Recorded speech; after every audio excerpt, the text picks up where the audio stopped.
Good Wednesday morning. It's the main event. I'm your humble host, Stephen McCollum, and you know him as 17-year NFL veteran, 3-time Super Bowl champion for your Dallas Cowboys. Folks, you know him, you love him. Dale Hellestrae here, everybody. Boy, oh boy, Steve, you're running around like a chicken with your head cut off here. I thought Ethan and I were going to have to do the show. You're more than welcome. Ethan could have hopped in here. Yeah, he had to go do something about his hair, and that wasn't going to happen.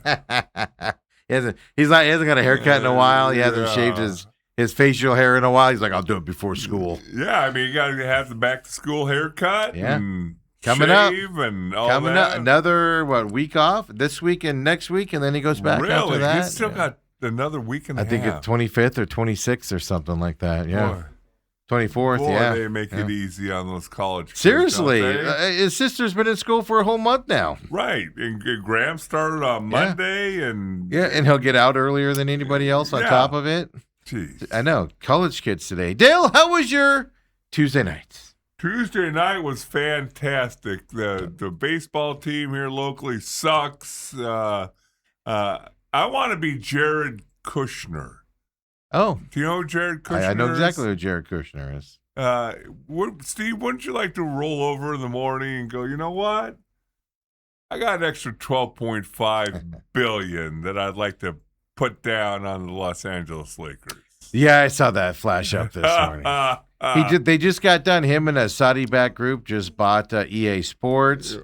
His family is full of money. They do like Trump does, apartment complex, but he's kind of branching out into other things. Woo! Yeah. Does this mean that the current owner of the Lakers and Dodgers and the Sparks, the rumors of his money problems and government stuff, does that mean that that's real, that he's unloading the Lakers? Well, it could be, but but my question, Steve, is if you're the buses and you thought you stole money at $10 million a year ago. Yeah.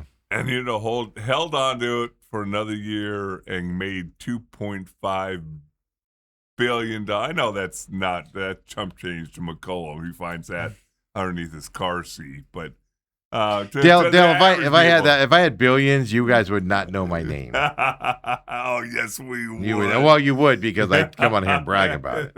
There'd be signs. I'd have somebody like over here feed me grapes while I'm talking, while Dale's talking. Steve driving down the 60 and go, oh, yeah. $12 billion. Josh Kushner and Bob Iger are the buyers here. Of the Los Angeles Lakers. Yes. Yeah. Now, it's been sold twice now in less than 18 months. $10 billion to 18 months ago. The Dodgers owner bought them from the buses, and now he's unloading it.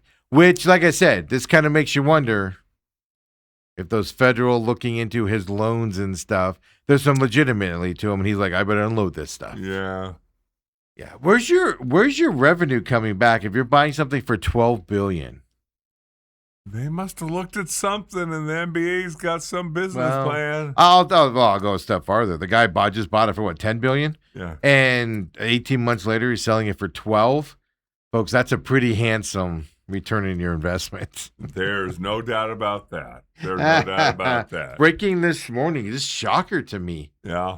This just floors me. I mean, it's a Laker, and obviously the Lakers are a worldwide brand. I mean, what do you got? The Lakers, you got the Yankees, you got the soccer teams. The arena's theirs, even, and stuff like that. But yeah, it's LA. Well, Stars. I mean, the first thing that jumps into my mind is, what would the Cowboys sell for if Jerry Jones decided to unload? No, the Celtics weren't the Celtics just sold for like a record amount, and the Lakers are blowing that out of the water. So, $10 billion sports team sales ever in the history of sports. Lakers in 25, Lakers in 26. $2.5 billion increase. Yeah. Good for them. But there's probably about 7 people in the world who could afford to buy that. That's the problem. Bob Iger used to, run Disney for a bunch of years. He's got plenty of money himself, and then you get in these investment firms.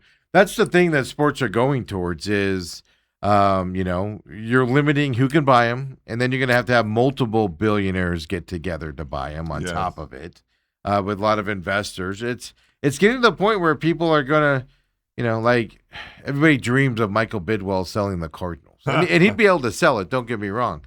But you're limiting who can buy it. And eventually you're going to get to a point where even those limits are being pushed. Like how many cajillionaires actually want to buy a sports franchise? Yeah, who even know what sports are? Yeah, I got news for you. Everybody talks about Jeff Bezos. Oh, Amazon's founder. He's going to buy a sports team. He doesn't like sports, folks. He doesn't like it. He doesn't like sports. Doesn't sit down and watch sports on a weekend. He's doing other stuff out there. But yeah, your Lakers, $12 billion. But here's the other side of it. Family owned. San Diego's when Daddy Bus bought him, made him into this powerhouse, moved him up to LA, made him into a bigger powerhouse. He gets old and dies off, leaves it to his kids. His kids ruin it beyond belief, just on his nature. They sell it. And then just told again, like, these things don't sell like this. It's rare that franchises are sold. Right. Twice in a year, that's thing. By the way, I have the answer for you on the Cowboys. Yeah? Yeah, NFL valuations came out yesterday, ironically enough. Yeah. If the Cowboys were to be sold right now, according to... Now, it'll sell for more than this because... demand, obviously. Correct. But their valuation is $15.5 billion for the Dallas Cowboys. So Jerry could realistically probably get 20. Oh, I guarantee you that. I'll put you money that's going to sell for 20 or 25 billion. Because there'll be a bidding war. You get all the practice facilities that generate money outside of the Cowboys. The Star. Exactly. Yeah. Then you got the stadium side, which generates a ton of money outside of the Cowboys, with high school and college and other things that happen there, and stuff like that. Yeah. $15.5 billion, 7th straight year, by the way. The Cowboys has held that top spot as well. So yeah, $510 million in operating profits.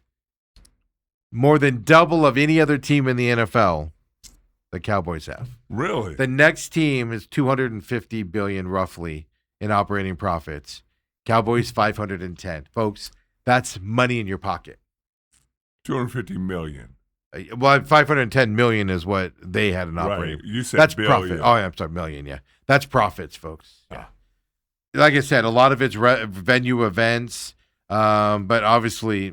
Advertising and stuff falls into that number as well, but like I said, it's from high school football in the practice facilities and the Star, like you said, to the stadium, to the concerts, to the World Cup venue events that just happened there. Yeah, who would be second? Because this shocks me. Cowboys number 1, NFL team valuations. NFL team. Who would be second in the NFL? Because I am shocked they're not number 1. Rams, yeah. $12.7 billion. Okay. I mean, the Rams have that gorgeous new stadium. They have gorgeous practice facilities. But the reason why it shocks me is the Rams have a lot of NFL properties on their building as well.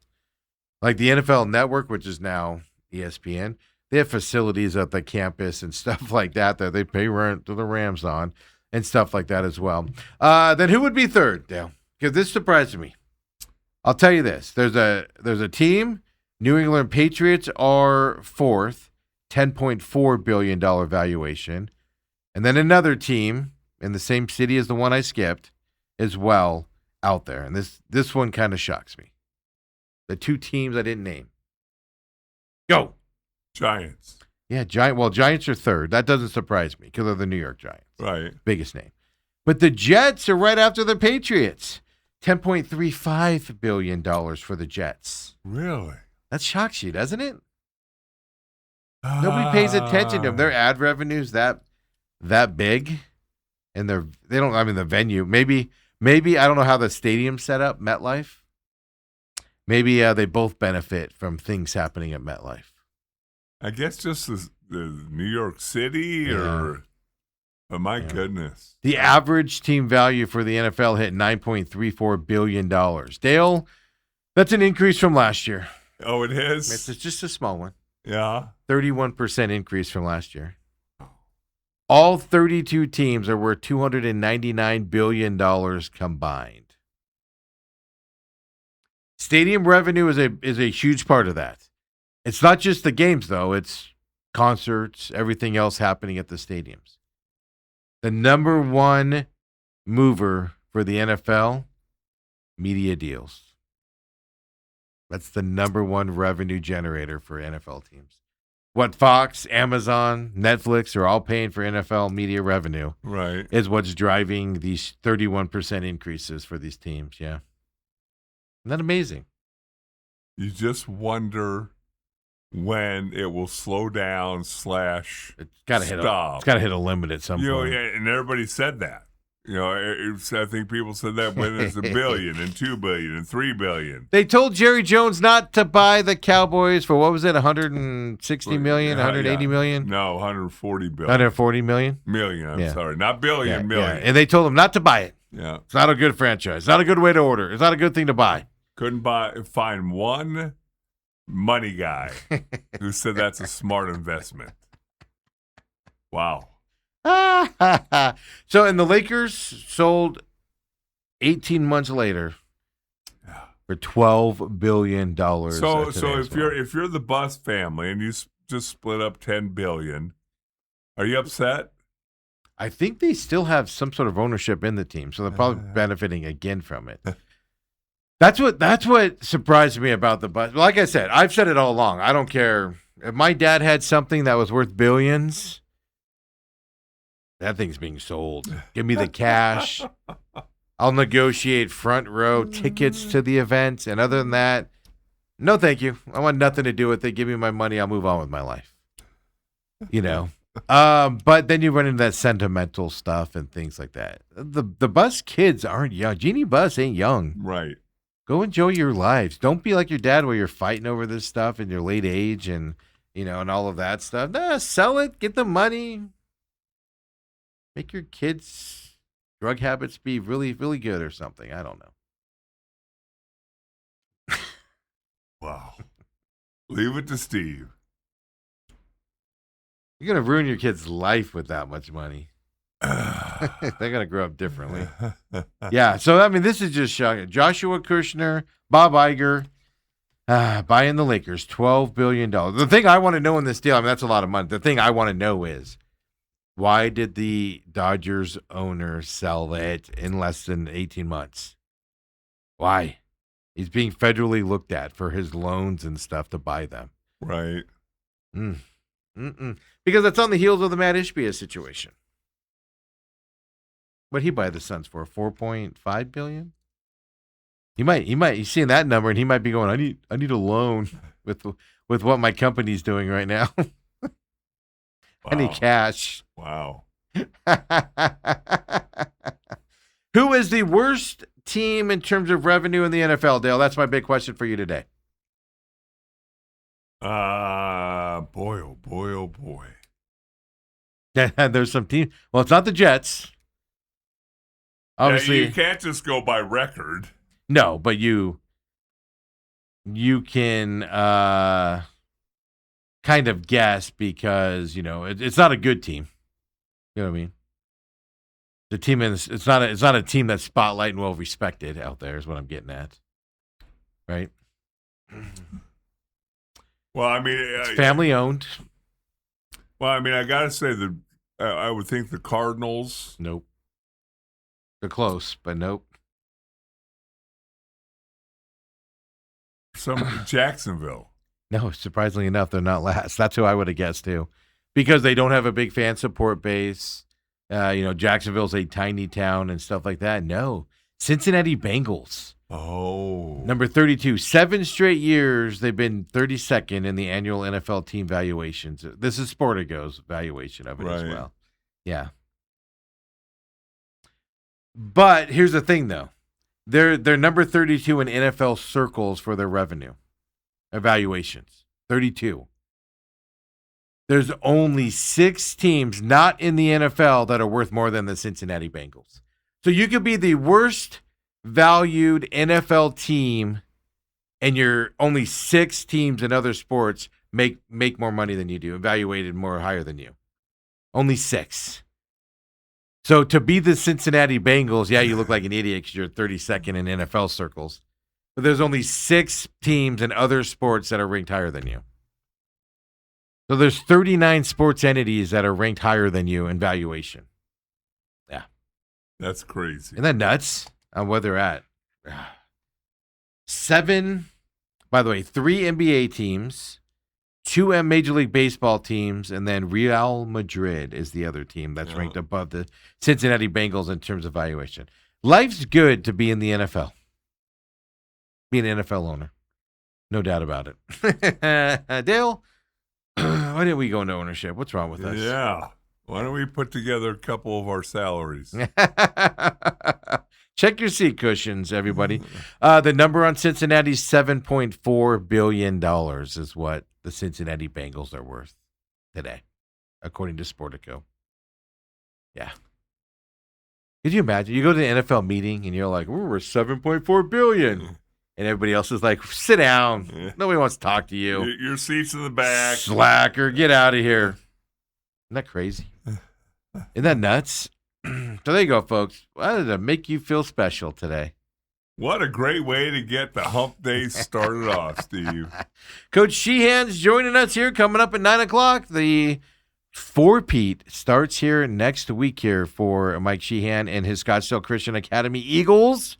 He's going to start coming on every Wednesday starting today, Dale. 9 o'clock coming up. It's going to be fun. Okay. Going to be fun to have him back on and talk to him as well and, see how his season's going. Lots of changes. New quarterback, new linemen, bunch of seniors, a lot of senior-laden team last year. Right.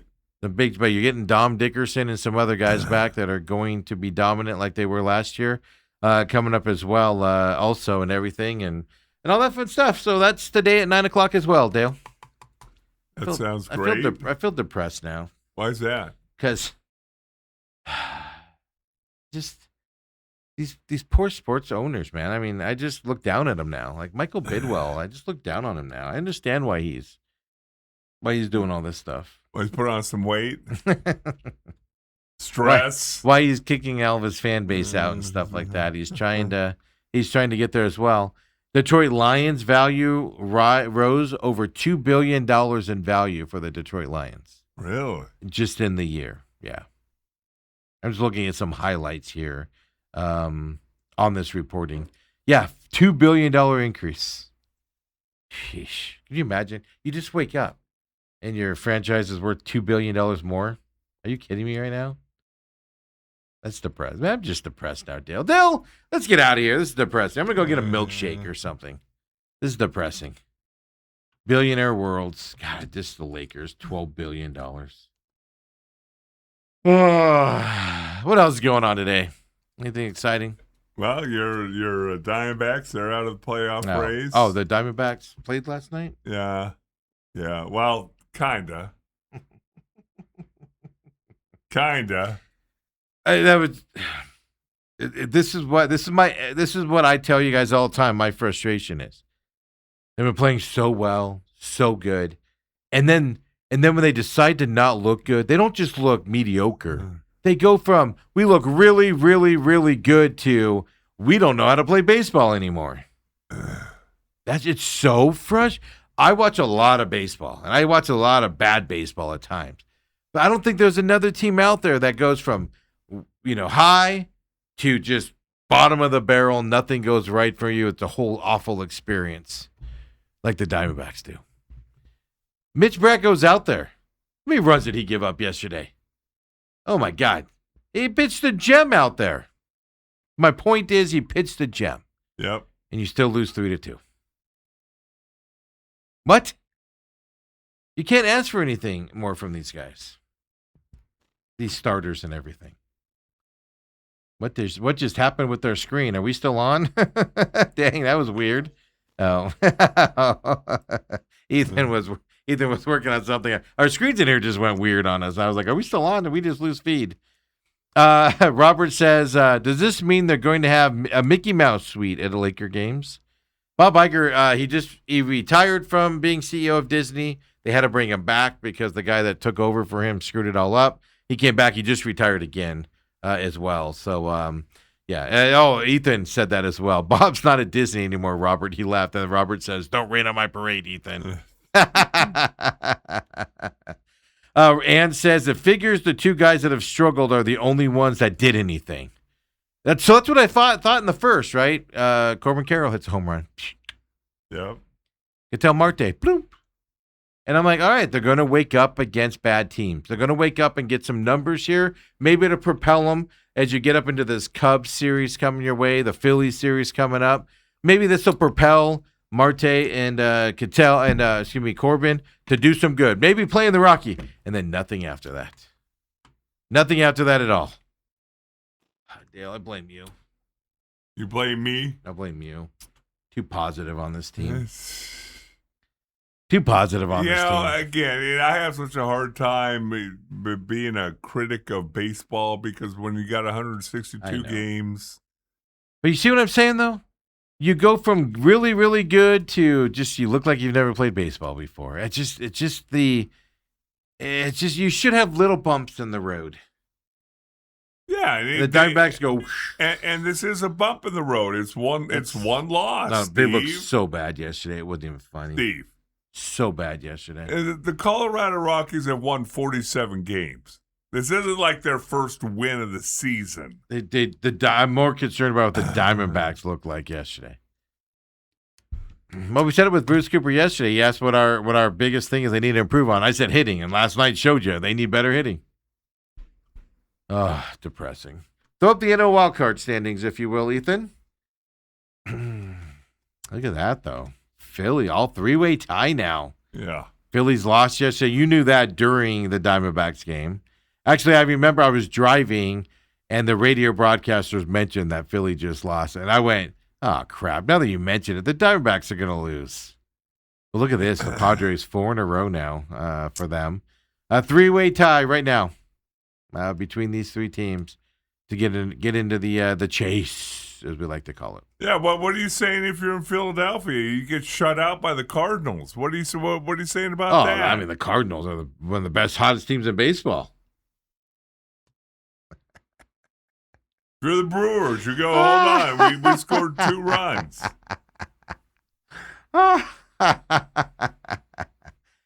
Again, who the Brewers play?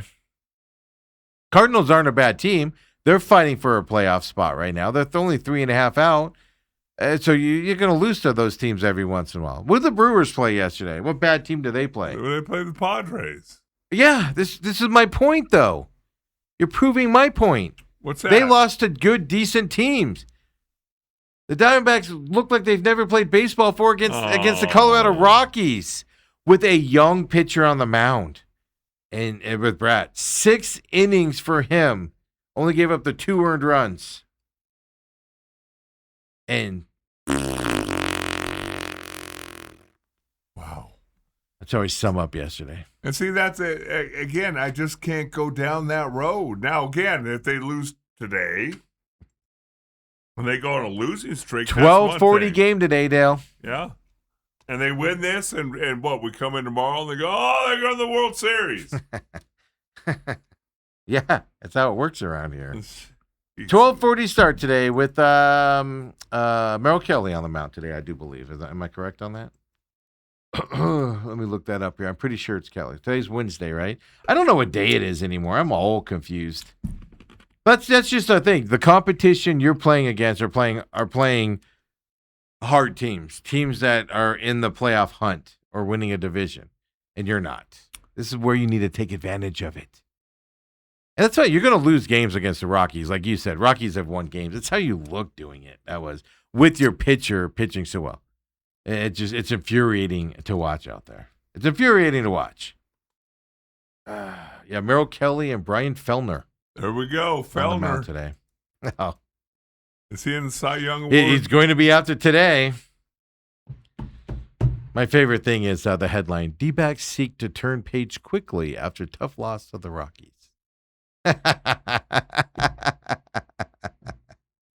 Well, you have to. 12:40 today for this team out there. Yeah. So that was fun. Fine. We'll be fine, Steven. You think so? I do. McCarthy for the Rockies, obviously ex-Diamondback, who didn't get any at-bat chances, and they shipped him off, etc. McCarthy for the Rockies has just been on fire this season. What's with his hair? It's all long, and his helmet falls off, and it's just flowing in the wind while he's running. But he's even though he's struggling these last two games, like 0 for 4 last night, he's still batting .303.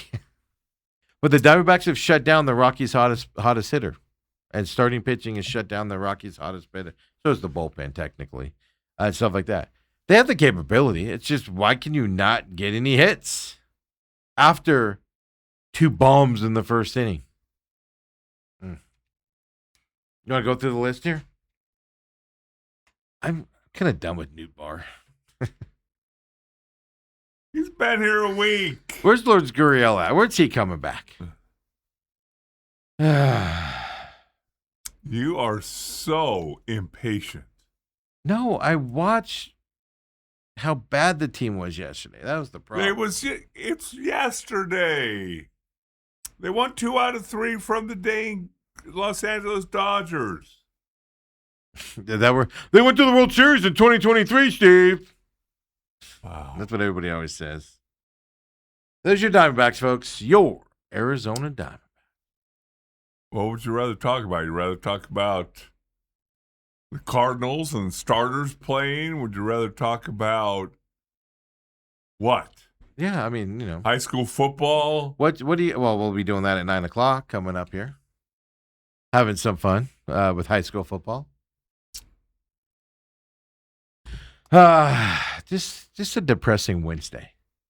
Supposed to rain this afternoon too, like crazy from what I'm reading. Really? Is that really going to happen? Well, maybe it'll rain out my golf game. Oh, that's right. Yeah, Dale's going golfing today. I think they said later afternoon is what they said. At least I don't know. I was listening to 92.3 this morning. 92.3. Yeah. Arizona's morning news. Why? Jim Sharp. He's annoying. I find it really, so really why annoying. do you listen to him? What else am I going to listen to? Sports, music. Yeah, the morning sickness. Dale, you missed an easy plug there as well. Yeah. Yeah. So then Robert says the biggest thing is personnel. They went from speed chaos in 23 to a power hitting team in 24-25 to neither this year. Yeah. It's just the consistency. You're going to lose games. It's the consistency that bothers me. I watch a lot of games, a lot of baseball games. And teams will have bad games, but it doesn't go from, look like World Series champions to never seen baseball played before. Yes, it does. Every team. Rarely does. It's usually like they come down a little bit. Oh, they struggle to hit today. It happens. Good pitcher out there. Yeah. I like how Robert keeps posting Torrey's record. 728 and 749 over 10 years. I did see this will infuriate you if you're a Torrey hater out there. If you don't like Torrey, this will infuriate. I saw an article yesterday, and the headline was Torrey wants to sign another 10-year deal with the Diamondbacks. Why it should happen. I was grumpy the rest of the day after I saw that. It's already starting to advocate. Steve, if you were doing a show in Milwaukee today, what would you be saying? The Brewers have won 74 games. Yeah. They've lost 2 in a row. Yeah. Against a really good team, the hottest team in baseball. They're 5-5. One of the hottest teams. They're 5-5 over their last 10. Mm-hmm. Not all against the hottest team in baseball. Mm-hmm. What are you saying? Play for the draft? No, I'd be saying, this team just needs a break. They'll snap out of this. I don't watch a lot of Brewers baseball. I'm not going to lie to you. I don't know. The Cubs are really good, which is what this is interesting. To me, the Cubs are really good. I like the way the Cubs look right now. I Yeah. love it. I love the way the Cubs look. This series against the Cubs coming up is going to be fascinating to see how the Diamondbacks hold up against the Cubs. Which then I sit there and I don't watch very many Milwaukee Brewers games at all. I think I've seen like 3 this year. But if they're leading that division and keeping the Cubs at bay, how good are Milwaukee right now? That's the question. I mean, the Cubs are 8-2 over the last 10. They Cubs won are 2 in on a fire. row. They're on fire. And they're still 4 games behind the Brewers. So how good are the Brewers? I should probably start watching more Brewers Yeah, games. you probably should. Nah, I like watching the Cubs. They're so much fun to watch right now. I watched them sweep the Dodgers before the Diamondbacks did it. Well, Or I should have done it. Hey, let's put it that way, right? Ethan says, we got to do this here, too. That's upset Dale here. Jim Ross had successful brain surgery as well coming up here. Do you know who Jim Ross is? Is that the painter? No, that's Bob Ross. Oh. And he's dead. If he had successful brain surgery, that'd be miraculous. So hold on. You said he had successful brain surgery coming up. No, he just had it. Oh. And he's good? Yeah, I'm assuming because Ethan put successful brain surgery. Good. I'm happy for him. I'm assuming they found out he had a brain. Come on, Dale. How do you not know who Jim Ross is? I don't. Legendary WWE announcer.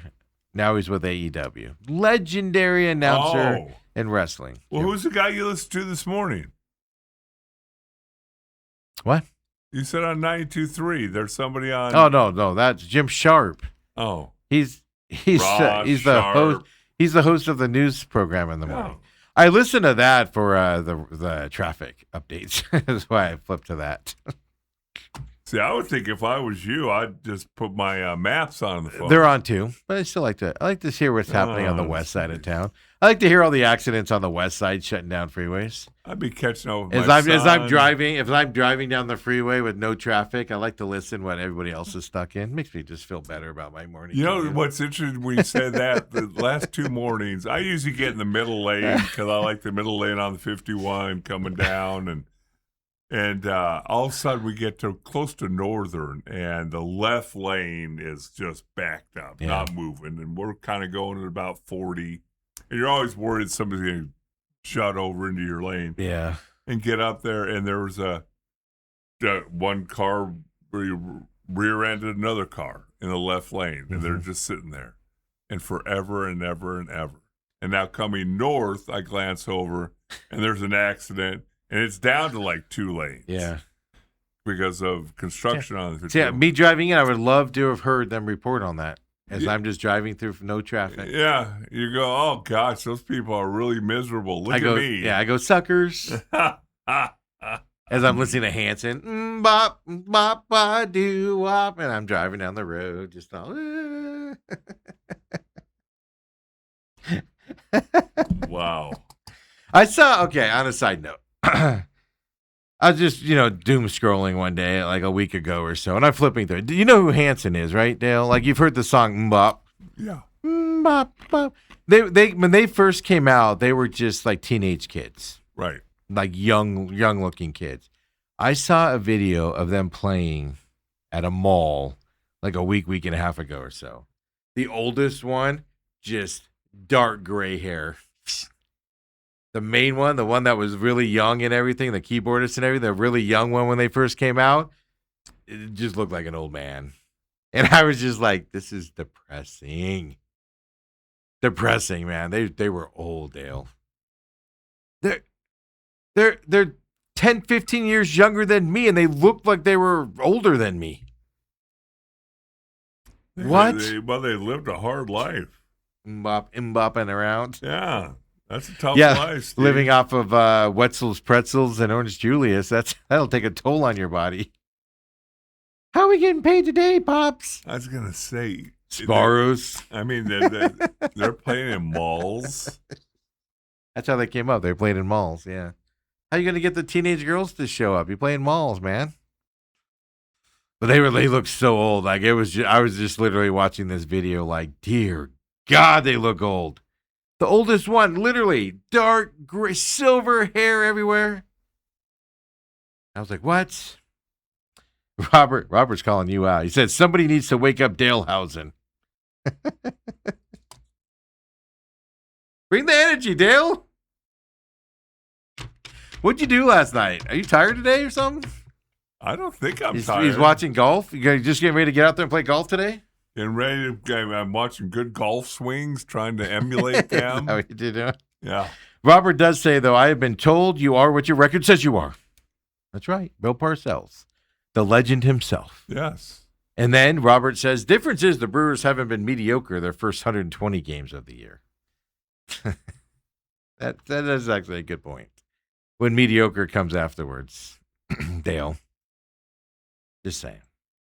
I got to watch more Brewers games. The D-backs are the closest thing we have to a successful pro franchise in the Valley. Oh, don't. Carson Beck, man. Don't you dare start doing that. Keep your fingers crossed that they don't come back down to earth tomorrow night. The question is Kirk Cousins going to play tomorrow? Do you see him and Max Crosby got in a big fight? Yeah. And then the coach Kubiak was like, neither of you are practicing. Well, what I told, we talked about it on the sports thing with your buddy John Holmberg yesterday. You know, when I thought about that more, first of all, Max Crosby hit Kirk Cousins, according to the article, twice. Yes. Why wasn't the offensive line involved? Hard also. You know, that's, again, I didn't see it.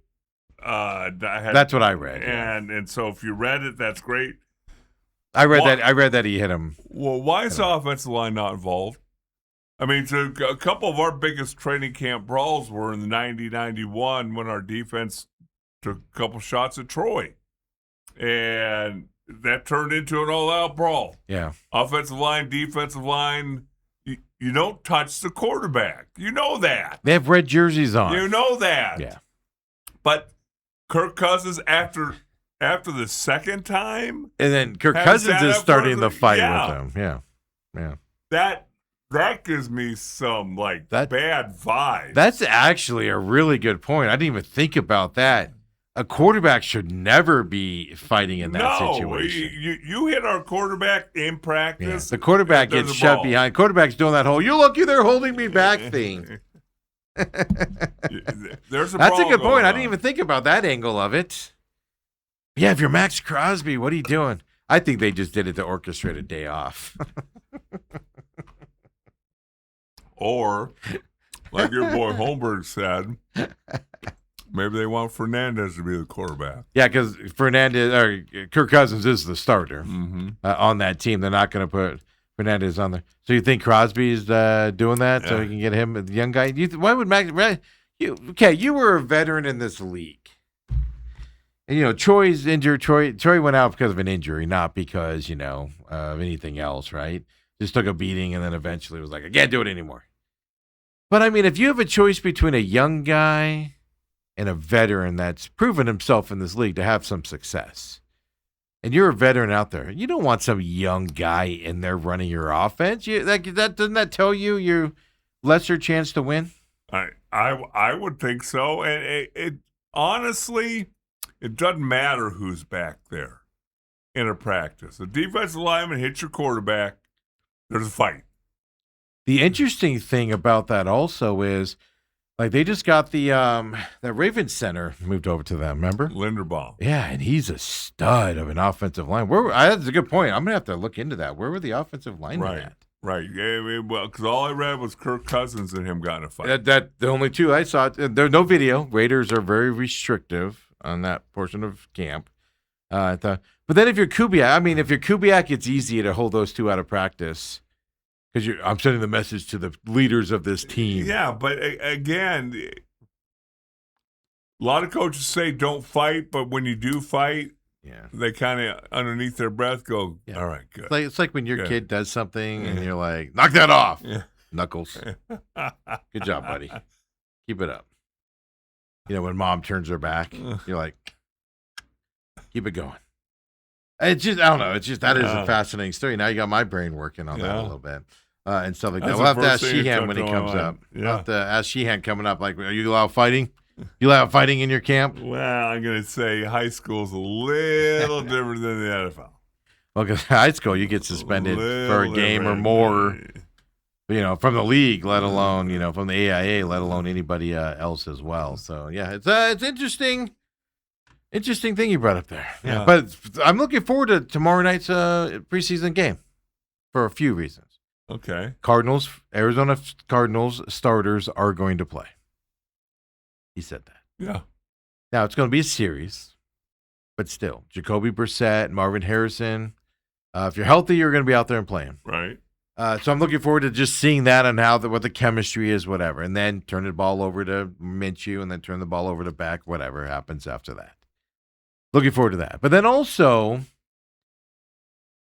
we don't know about the Raiders yet, who they're playing for them. This is their first of 3 preseason games, so we don't know what Kubiak's style is. There's 2 things I'm going to be paying attention to outside. One, LaFleur's offense last week was impressive. Yeah. It looked like an NFL offense, as opposed to what we've seen the last 2 years here with your boy in Detroit, Petsy. But I also want to see what Kubiak offense looks like. I know it's scaled back, stuff like that. I want to see what he does as a head coach, because there's a big step up from offense coordinator to head coach. Yeah. And he was a dominant one there. Is he a Ben Johnson or is he a Norv Turner? We're going to get the first glimpse of that tomorrow. Now, it's preseason. I get it. But if he's just 3rd and 5 and I get it. You hand the ball off. So you want to see what a running back can do. That normally you wouldn't do that. But I want to see if there's some creativity in some of these plays and stuff like that. And are they able to run it? Well, the thing I could be most fascinated with is, first of all, I think the Stars will play at least 2 series. That's usually what you do when you play the Stars, 2 series. Well, 2 3 and outs. That's 6 plays, Dale. Well, the way we were always taught, if it's 2 3 and outs, guess what? You're going out there for a third. Going out there for another one. Yes, you're going out there. Yeah. Does offense look just as smooth? Again, I'm not even really concerned about the results. Results are like added gravy or frosting. You go back to the how's Brissett? Yes. Does Brissett look the same as far as running the offense as Beck? Absolutely. And the reason why that is my concern right now is because just the way they're talking around camp. If you didn't see it, LaFleur yesterday, even Jacoby Brissett yesterday was on the NFL Network. Ian Rappaport and Kurt Warner, they were at Cardinals practice yesterday. I was watching all the interviews from that. And even Brissett was like, I'm getting better every day. And LaFleur is like, he's getting more fluid. He's getting more fluid with the play calling. He's getting more fluid on where to look on the play calls and learning the play call. That worries me a little bit. Because they've been in camp longer than anybody else. You're still talking about fluidity. That wasn't the narrative with Carson Beck going into that game last week. But that's the narrative with Jacoby. Almost like they're building in an excuse if Jacoby Brissett doesn't look well on Thursday night, is what I'm getting. It's like they're building an excuse in there if it goes wrong and he doesn't look right. I think you always have to have a little bit of that, especially because the thing that you risk is as good as Beck looked last week. Mm-hmm. And again, whether you're talking about results or smoothness of the offense, whatever that is, that's the problem. Now is not the time for Jacoby Brissett to not look like he should. Now is not the time to do it. Because, the first thing that's going to happen on Thursday, first drive ends with Brissett. If he doesn't look good, everybody's there's Carson Beck. Yes. Carson Beck's getting this job. Even yesterday, national media at Cardinals camp. When's Carson Beck getting into here? Does Carson Beck deserve to be a starter on this team? Does Carson Beck this? Does Carson Beck that? LaFleur goes and talks to Ian Rappaport and Kurt Warner, and it's about, Carson Beck, do you got to look at him as a starter? Those conversations have happened in the last week in the national media, let alone Pat McAfee. I swear to God, it feels like every day has ran a thing on Carson Beck being how good he's looking in practice and how good he looked in that Hall of Fame game and all of that stuff. National media are paying attention to this. It is uber important that Jacoby Brissett starts tomorrow and looks better than decent. Or it's going to be massive pressure on this team moving forward with that stuff. That's what I'm going to be paying attention to. for that reason right there. Yeah. Now, it's interesting because the thing that I got out of listening to the coach talk yesterday was more about Josh Sweat. Yeah, I'm getting. Did you see yesterday? LaFleur said he used the term injury in his talk. He goes, "Oh, Josh Sweat, he's coming back." Because they asked him why he's not practicing, why he's just on the sideline. Right. And LaFleur said, "Well, we're getting him ready for week 1. And, it's his ramp up." And he goes, "When you're coming back from an injury," and he paused for a second, and he said, "I shouldn't use the word term injury. When you're ramping up for the season." And I went, "Oh, man, this is a hold-in. He wants out of this place." Oh, I think he does. It's the way they're talking about it. And he stopped himself on the word injury. He goes, "I shouldn't use injury." It's totally happening. And the Cardinals, rightfully so, are like, "Yeah, we don't care. Yeah, he's going to be on there." But yeah, isn't this fascinating? You're not going to miss game checks. You're going to go out there and do the best you can. But he's sending a message. I have a feeling he's sending a very powerful message to this team. And again, if I'm the Cardinals, am I going to let him dictate what he gets to do? Cardinals will not do that. They're a very stubborn organization. Did you see his comments on Wilson's contract extension, the receiver? That looked like a WR1 last year when Marv was out. We'll get to it when we get to it. We're pretty sure we can get it done. Monty is not in a hurry to sign anybody. We learned that with Jacoby Brissett and other stuff. Well, why do you need to extend, re-sign people when you're coming off a 3-win season? Because he deserves a contract extension with the way he played last year. Okay, I'll give you another example. Paris Johnson Jr. He deserves an extension. Can he stay healthy? You got to prove to me like that you can play a full season. I'm 99% sure last year they were like, "Dude, we're sucking, so we're just gonna sit you out for the last remaining 2 or 3 games." And if that's truth, okay, I can. That happens all the time, right? You get dinged up bad enough, and you're like, "We're not gonna risk it anymore." You just go have yourself. You come to everything, support your team for the next 3 weeks, and we'll rebuild from there. That happens all the time. Robert does say, "Would the offense stay out longer than normal with LaFleur's offense?" Well, that's the thing. It's a different era than when Dale played. It might just be go out there if you go 3 and out. But there's a lot of things to look at with this Cardinals Raiders, and I'm excited to see the Raiders as well and what they're doing and stuff to that effect coming up tomorrow night. 5 p.m. kickoff tomorrow night for Arizona Cardinals. Let's take a quick break here, late break here. We'll come back, do a short segment, and then Mike Sheehan's coming up at 9 o'clock. As long as we haven't screwed it up. That's what I was doing this morning, and I hope I haven't messed it up. Uh-oh. Come on back, folks. Main event.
And we're back here. Main events. Having some fun here on this Wednesday. We got the debut of the bird's eye view here with Scottsdale Christian Academy Eagles going for 4 in a row. A lot of controversy around the SEA Eagles these days. Okay. Well, no, I think it's made up by loudmouth losers that like to talk a lot and bash 2A kids and everything out there. But we'll see what Mike has to say going into this. Was that one of your subtle shots last night wasn't on pretty Twitter? subtle. That guy's a moron. Oh, see, I didn't see any of his tweets. Oh.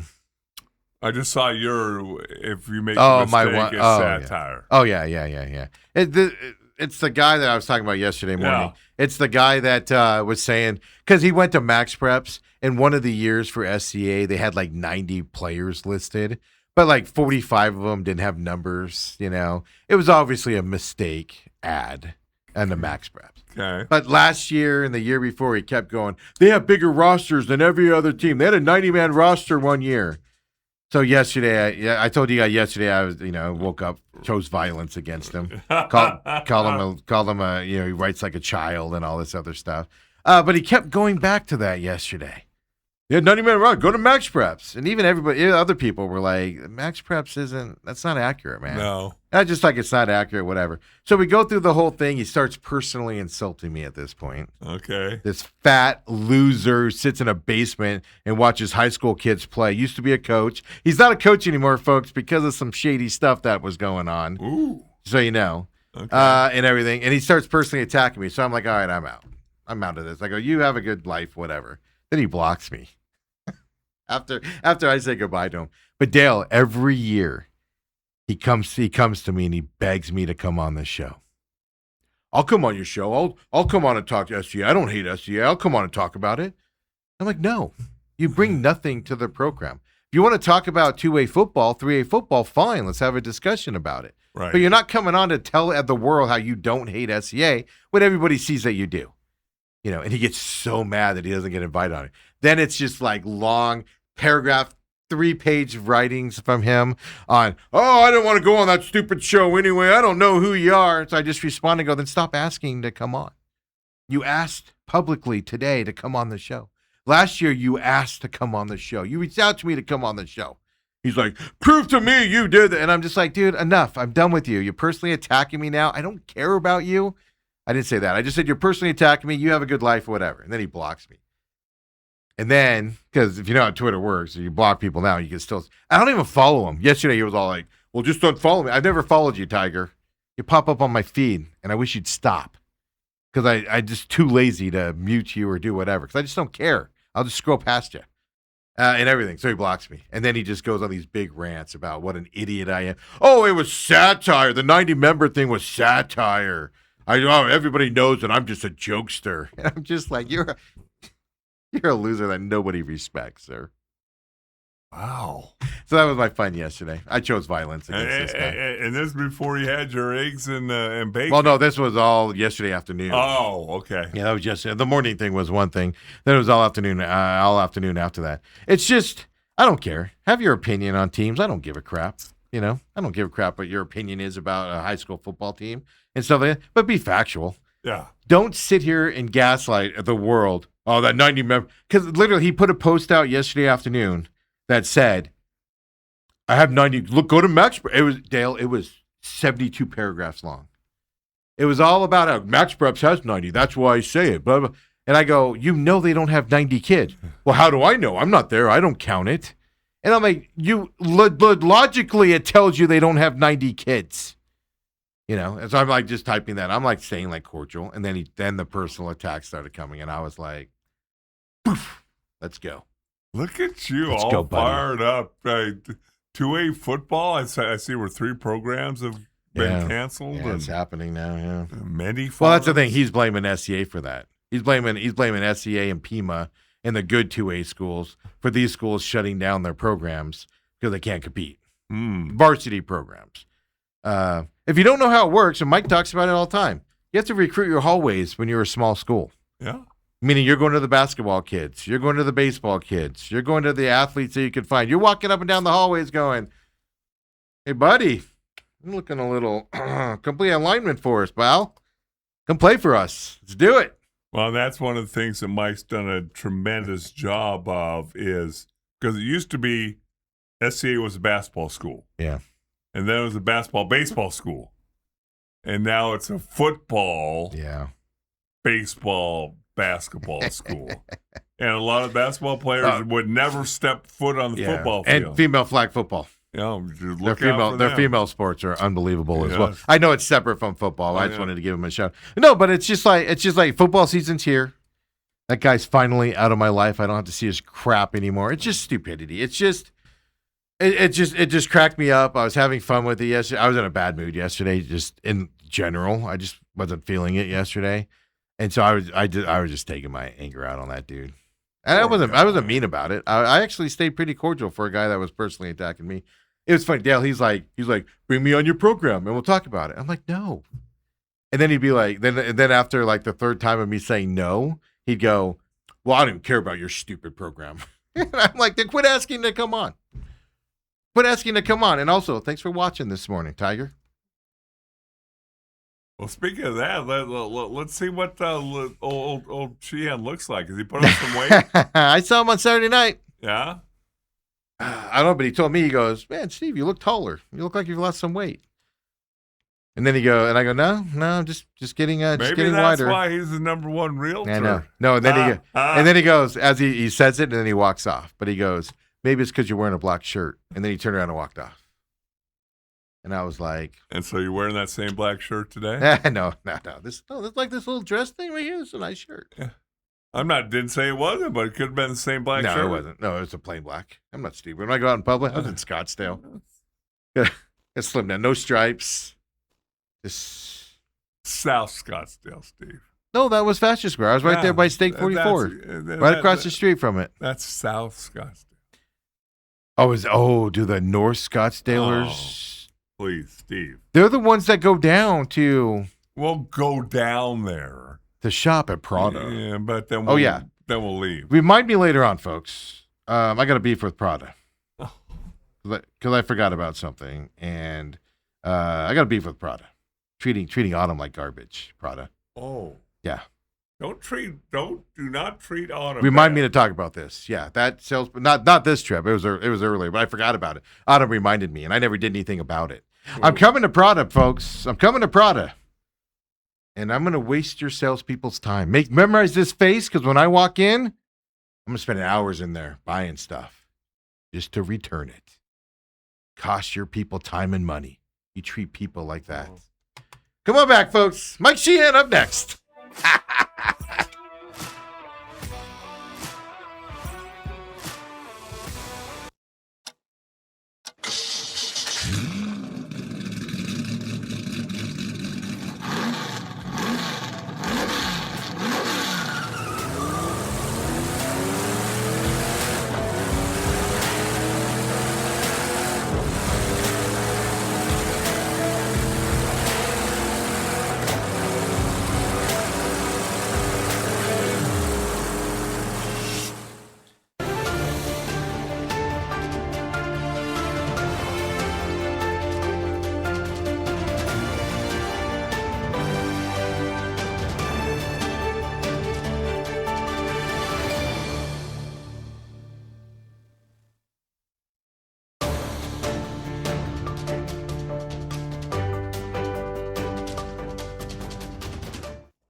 And we're back here at the main event, second hour.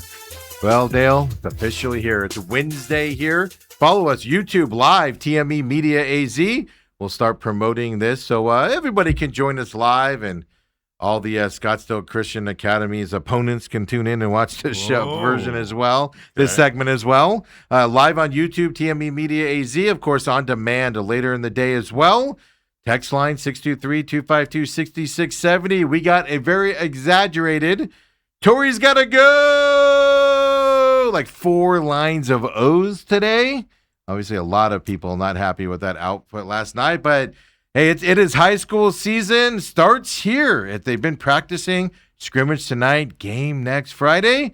Let's start it, our 4th year here, Dale, with a bird's eye view.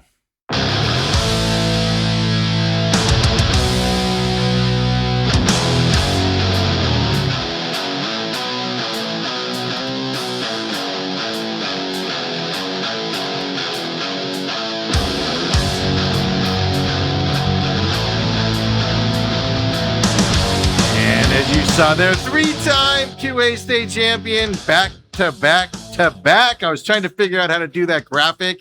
You're making my life difficult, Coach Michael Sheehan, as we put his name on our graphics there. How you doing, Mike? Good morning. How are you guys? Can you hear me? Yeah, absolutely. You're good. We're actually rocking and rolling here today. I'm in like a green room. I know. It's pretty awesome right here. I don't know. I was just saying, are you in a media room? Do you have a media classes now or what?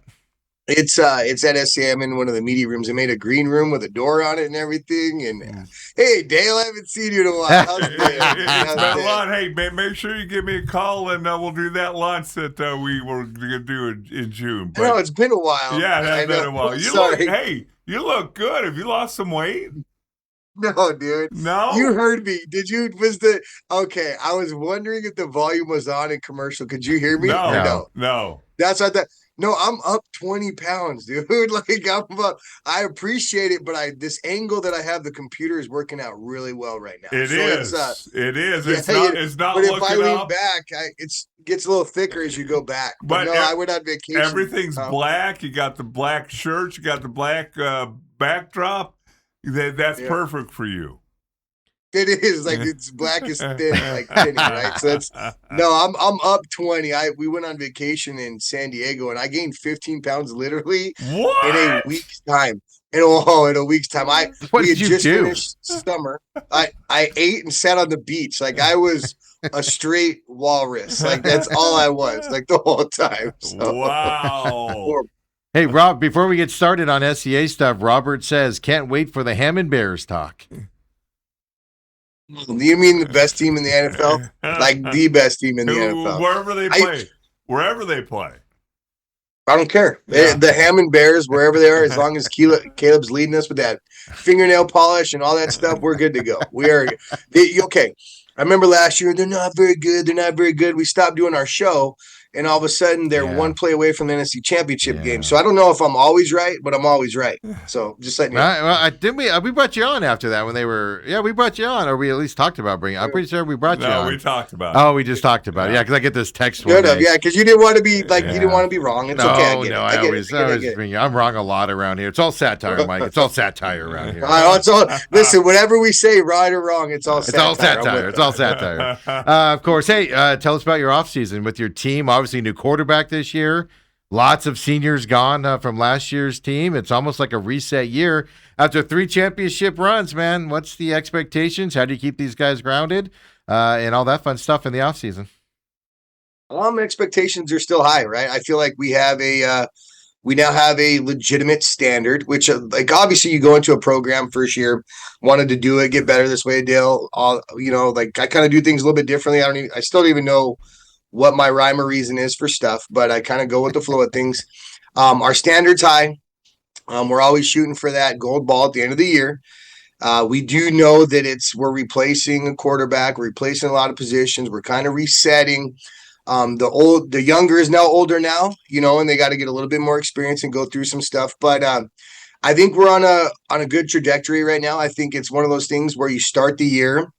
And when we go into Pima next week and tonight, like scrimmage, we'll probably throw the ball a little bit more just to kind of throw the ball a little bit more. So it's not going to look like our true offense tonight and our true defense tonight. It's really just to get some good reps. But we'll really find out next Friday against Pima. I'm interested to see who we are and what we are. If we're physical, if we're fast, if we know what we're doing, if we're well coached. You don't know until you know. And that's the hard thing about this part of the year. So the interesting thing, it seems like every year around August is when Arizona gets its hottest.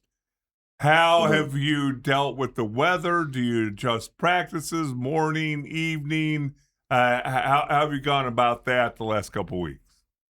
We have, I go in the morning until the last possible minute. So we go 6 to 9 until literally our last morning practice last week was Saturday. So we went 6 to 9 all June, 6 to 9 July, the beginning of August. We've been going 6 to 9. We truly just moved to afternoons this week. So we pretty much go 4:30 to 7. And how I kind of set up the practice schedule is if we can get on the field at first, we would love to get on the field at first.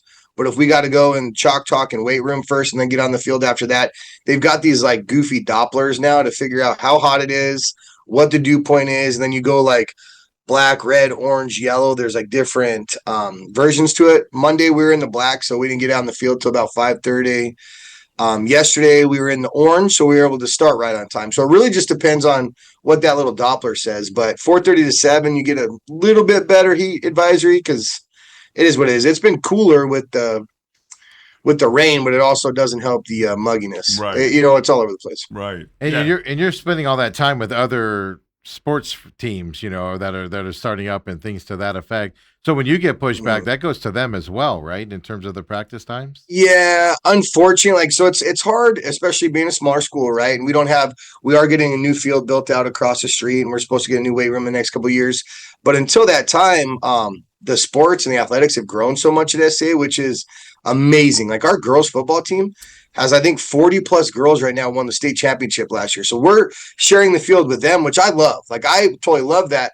But then you've got your off-season teams that want to be using the weight room. And if they're scheduled for the weight room at this time and our practice gets pushed back, like unfortunately, like, we take precedence, and I don't like to do that to other programs, but we got to kind of move some stuff around. And, I don't like to be the guy, well, it's football first, but we have the most amount of kids. So it's hardest to move us around.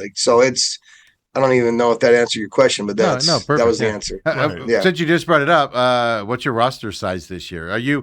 What I'm getting at is first year. I think there's a guy. You know what? There's a guy on Twitter that says I think we're at 90. So I think are we around 90 or I don't know, that was 70 or 90 or something? I don't know. Boy, whatever he says is right. Really so grown. you know what I mean? Yeah. What if I tell you our roster size is at satire? I don't even know. If I say our actual roster size? What I'm getting at is your first year. I mean, you've been on this program for 3 years, so without getting into the numbers of it, right? I know we're having fun with that other conversation, but your first year, you had a hard time. You had just the kids that wanted to play football.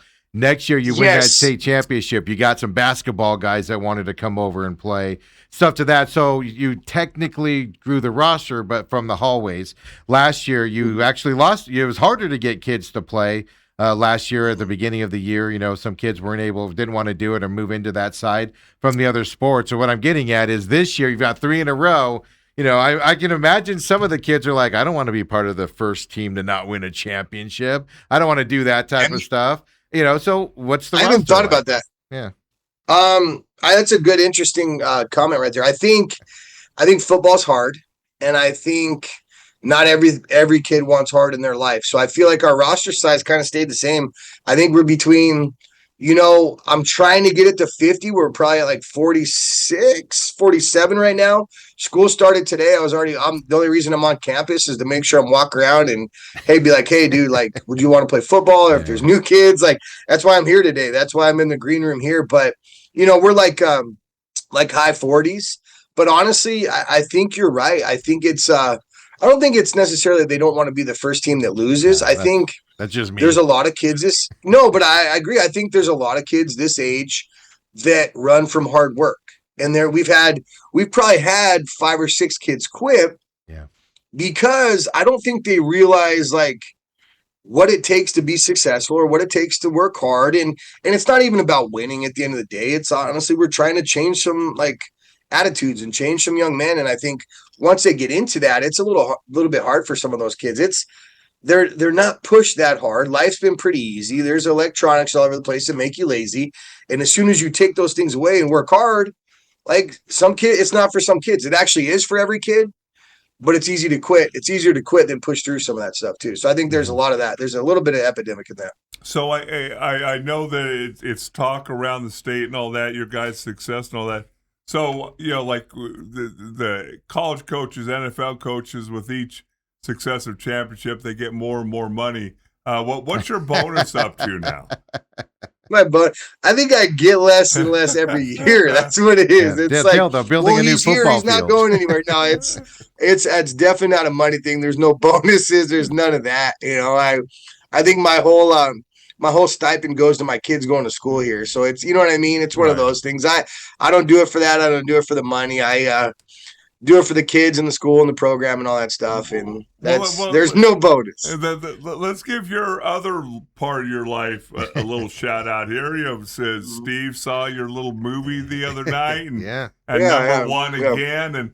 And just give us the name of your real estate company and what you do there. You got to start plugging that, Mike. You don't do a good job of plugging that thing, man. You got to start plugging it. I try not to. I try to separate my business from that, but at the same time, real estate is all relationships. So it's like, I love people. I love doing stuff. Like, I feel like I'm a coach all the time. I like having people, helping people find their next home. And it's a cool thing because you get paid to do it at the same time, unlike football. You know what I mean? It's one of those things. But real estate I've been doing for a long time. I have my own group. I think I have 8 or 9 agents that I work with that work under me. Hold on, is it been doing it for a long time. I mean, what kind of leader is it? 8? Is it 9? Is it 10? Well, come on. Hey, when the market's not good, they just kind of disappear, right? Okay. Real estate's hard. It's hard. It's a constant grind. You don't get paid a salary, and if you're not making money, you got to do something else. So 8 or 9 is truly the answer because. Somebody might have to go get a job to be able to make sure they pay their bills. And I totally get that, right. But they're always on the team. There's always a spot. So when the market gets hot, they can come back and, go like that. But I do pretty well. I am, like I said, or you guys said, I'm like in the top, I think 0.005%, but I think it's kind of cocky to say that instead of 1%. But I'm up there. I work hard. When I'm not coaching, I'm definitely doing real estate or coaching my own kids or hanging out with my wife. But that's literally all I do is kind of help people. That's how I feel. Well, how do people get a hold of you if they're looking to buy a house or sell a house? Dude, I'm not as cheesy as that 72 sold, but you should have a little blurb right here, just like the Sheehan Group. Okay, we'll set it up. We'll set it up. Segment, that's the thing, yeah. This segment needs to be sponsored by the Sheehan Group and put my cell phone number up there. Well, hey, I don't know if I want my cell phone number for everybody who listens to this per se, but that's the problem right there, right? But no, I was thinking about the other day because you advertise around SEA. Of course, you support them and stuff like that. And then I was even thinking, man, we should be advertising this segment of the show on your new gorgeous scoreboard and all of that stuff. And I was like, it might be too late, but I was like, I got to hit Mike up on that. So that's a good idea. I actually like that. That's a good fan idea. Base there, the parents, the students. And it's on YouTube now, live on YouTube, and I love that. That's actually great. We'll do something with that. Keep that in mind, but it's all part of the advertising side of it because, like you said, it's. I've talked to a bunch of coaches in this off season, and a lot of them, you could tell the ones that aren't in it for the kids, they're in it for their own glory kind of and reliving into that. And there's a lot of them out there that are doing it for the love of it. And some of them are being kind of pushed out right now as well because they have to work the outside jobs and they can't do both and stuff to that effect. So I think it's important that we at least from our perspective, we support you guys as coaches as well with what we do here, which brings me to the next question. You start losing, nobody's going to care, right? And you start next week at Pima coming up here. Now, let me ask you this. It could happen. On the scrimmage tonight, is it just your team scrimmaging or are you having teams come up there? No, we're playing with some good teams. We've got LA Ironwood, who's going to be extremely good. They're a 3A team. They've got 80 kids in their program. They're not even bringing freshmen and sophomores. They're a built-up program. And then we have Gilbert Christian as well. So it's 2 3A teams that we are scrimmaging tonight. And this is kind of where I'm going to say, when you look at our sidelines compared to theirs, yes, we're successful, but we do good with what we have, right? So when you see, they'll probably have double the amount of numbers, but we'll compete like heck with them. That's why I like to schedule them. They're going to be great teams, and they're going to beat us up a little bit, but that's what we need right now. So now another thing that just happened, it seemed like a couple of weeks ago that I read about the fact that there's been a few 2A schools that have canceled their programs for this season. Mm-hmm. One of them was on your schedule. Yep. Well, what does that do to you guys and PowerPoints and how do you handle it? It's I'm kind of slowly handling it right now. And I'm I don't wish this upon any program, but I'm hoping a couple other programs maybe have that problem. Maybe they only have a JV program because I would love. Listen, at the end of the day, state championships are cool, but it's all about the experience, and part of the experience is the regular season, and you only get so many games, right? So I don't want these young men to lose a game because of another program. So now we kind of got to scramble. There's like one or two schools that we've identified that could maybe play that week, but I don't know if they'll want to play us, if they like it's a drive, we'll go to them. But the thing is, the hardest part about this week, this is hard for us. So high school goes to retreat, and we go up to Flagstaff for a full week. It's like Monday through Friday, or Tuesday through Friday, and that we go to retreat, and it's up at Lost Canyon, and we're there the whole week. We don't practice football, we don't do anything. Then we had a game, so Glendale Prep was supposed to be that Friday night. We would leave from Lost Canyon, drive down, get here, and go play a football game with zero practices. Now, the kids get sick because they're staying up late and they're in bunk beds and all that stuff. So I have this little internal conflict right now of like, okay, do we play a game that weekend? Do we take that as a bye week? Do I take a game away from the kids? Like, and at the same time, I know stats matter to kids too. So you lose the game, you lose stats. And we've been pretty successful the last couple of years. So even in the conference meeting last year, I felt like people are a little bit tired of us, whether we have the better players or not. So we have to back some stuff with stats now. So it's almost like if you didn't vote for us, it's not a feeling. You're literally voting against something. So it's like there's so many different factors weighing into this right now. I don't know.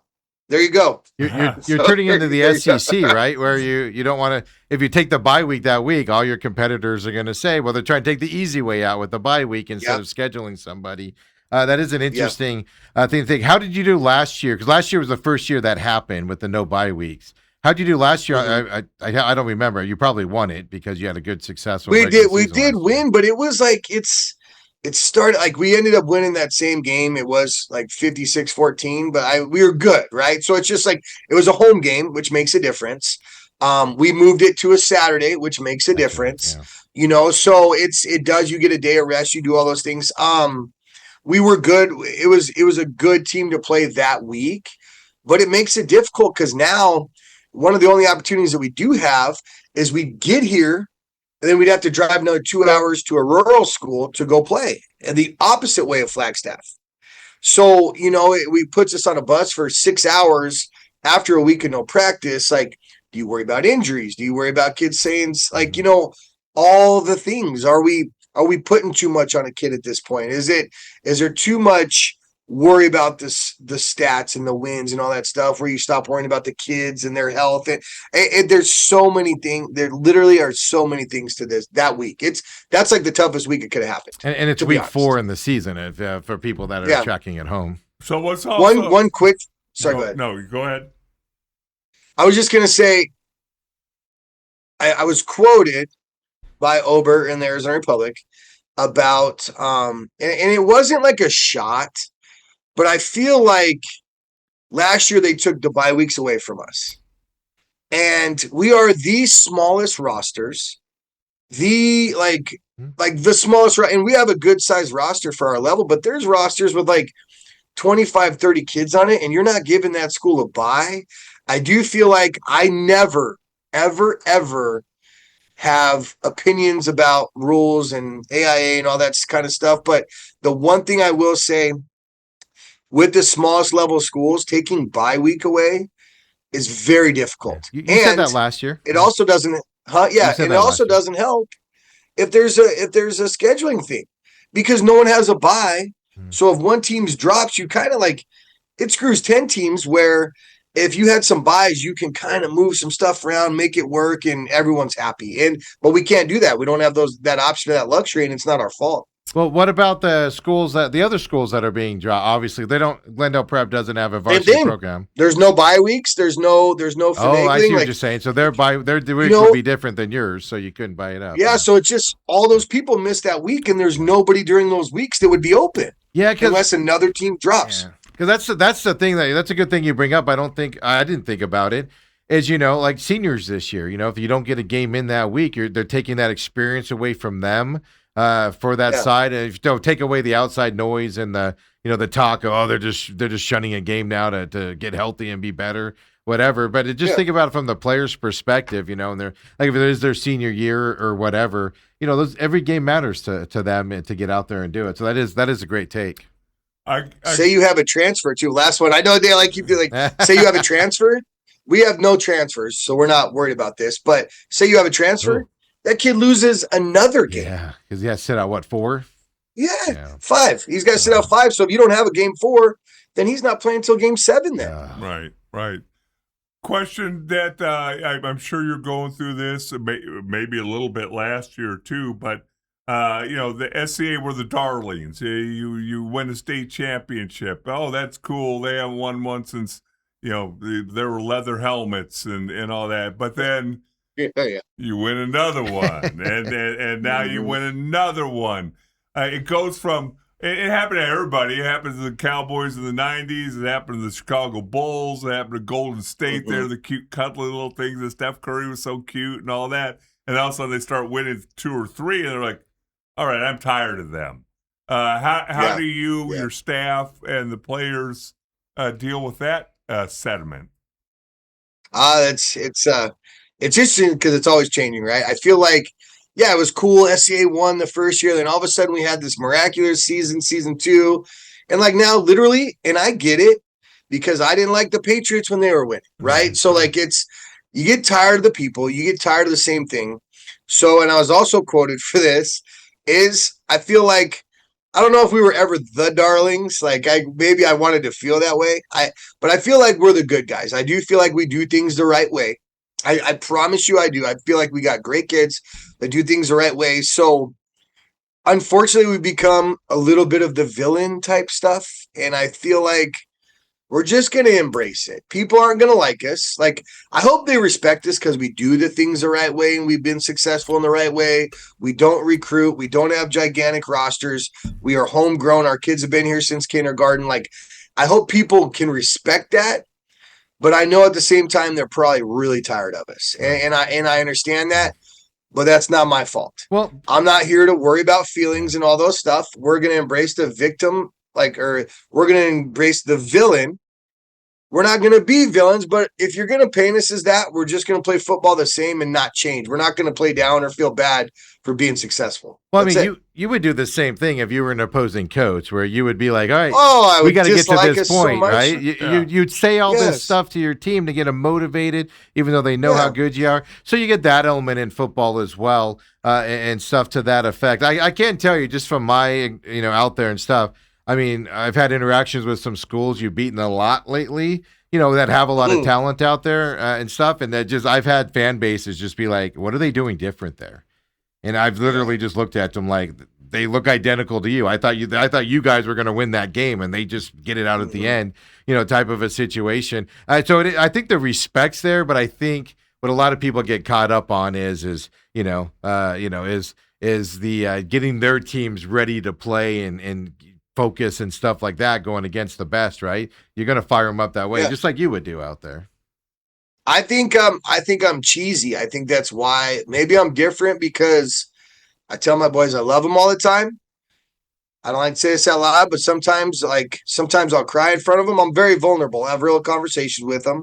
I'll pray with them, and we're reading a book together right now. So it's like, every program wants to be like, slam, we want to beat this up. We want to do this. Like, there's an emotional, vulnerable culture part of this that's huge. And I think that's the difference in us. Who's reading a book is a program. Like, I'm sure coaches tell them, like, their players, they love them. But, like, I think our bonds are great. I think our assistant coaches love on each other. Like, when Dale was there, like, he's still going to dinner with those guys and lunch with those guys. And I think it's a culture thing. It's a love thing. It's a growing young men thing. And if you make football the last thing, then you'll be really good.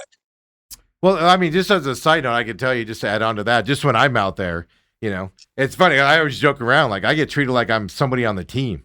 And I'm like, players are 5'5" in me, and I'm just like, guys, I'm just here to report on your game or what. Awesome. Coaches will come over and talk to me and stuff like that. So it is, and I'm not saying other teams aren't that way and stuff like that, but it is an amazing thing that you guys do up there, and you guys got to get credit for it there as well. So at the end of the day, before I get out of here, Mike, the biggest compliment is you wouldn't like you and your team at this point. Yes. I would not. I would not. I honestly, I would find so much about Mike Sheehan that I really like. Even I would respect it, but I'd be like, oh, I hate that guy, and this is why. Yeah, look at and the my way team he would know. walks. Look at the way he yes, talks. Yeah. That my That's team what I would get know at. all about it, and we would. Oh, we don't like Sheehan. I'll guaranteed. You're 100%. Yeah, that's what cracks me 100%. up about some of that noise is like it's like, well, you'd be the same way, type of a deal. But it is fun. Yeah. But hey, Mike, we got a little short one here today. I wanted to get you on. You're going to be on every Wednesday for the season coming up here, except for that break week. You always miss that week coming up here as well. Oh, actually, never mind. I tell you what, do you have a second? I can bring you back now. My Ethan's producing and he was having problems. So let's take a break. Can you come back, Mike, with me? I got a couple other things. I don't even know what's going on, but All right. I'm here. I know. Yes. We just changed stuff Yeah. here.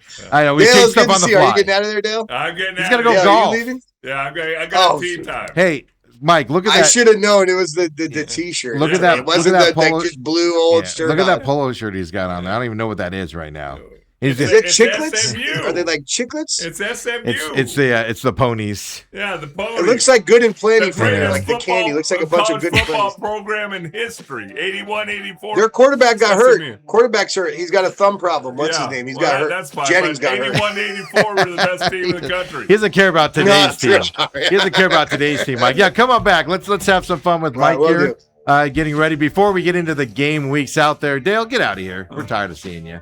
Come on back, everyone. Main event.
And we're back here, main event. Testing out this new thing we got here. Dale takes off here. He's going to go play a round of golf, getting out a little bit early for the heat sets in and the rain comes rolling in today. But Mike Sheehan's gracious enough to stay with us here for another segment. We literally are doing this on the fly, Mike. So talk. Let's make sure we can hear you. Fine. That's fine. Can you hear me? Yeah, where everything's Can you hear fine. me? Hearing everything, we All had to kind of rebuild the setup for you here, and we were working on it yesterday and this morning, and some unknowns going into it. But it was scrimmage tonight. Last year, obviously you want to get out of this healthy. Last year, you had a young player that dislocated his knee, if I remember correctly. I broke a femur. Is that what broke it was? A Yeah. femur. During this event So so you want to be healthy tonight, right? Yeah, I will say this.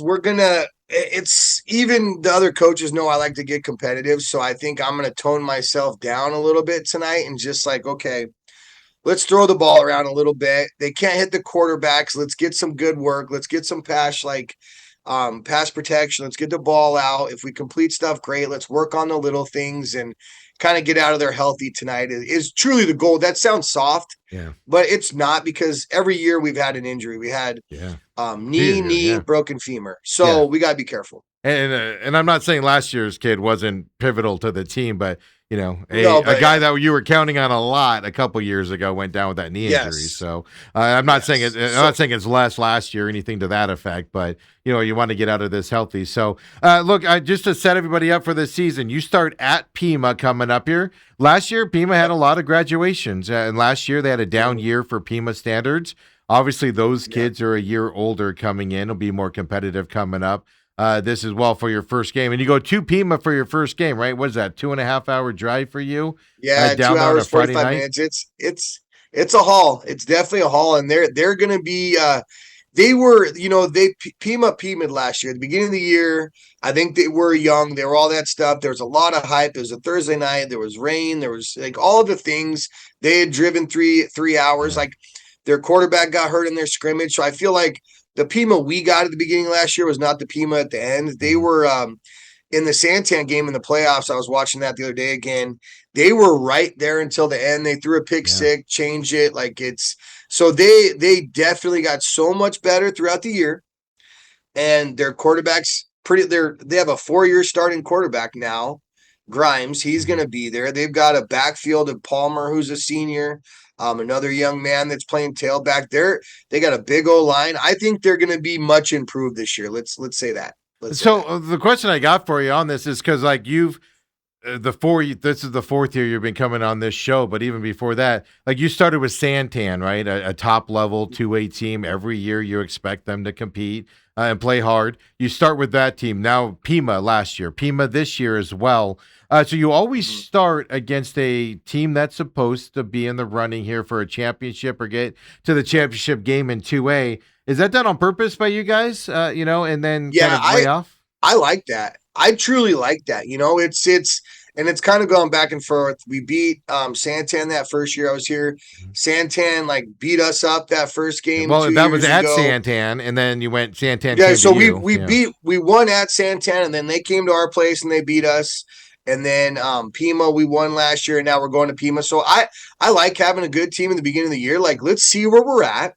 Right, we don't get to play these guys in region, so let's play them now. It's usually like a good playoff matchup, right? So it's I like doing that, and I truly think like doing that early and seeing what you got early is only going to help you for the long haul because our region will actually be much improved this year. I will say that our region will be much improved.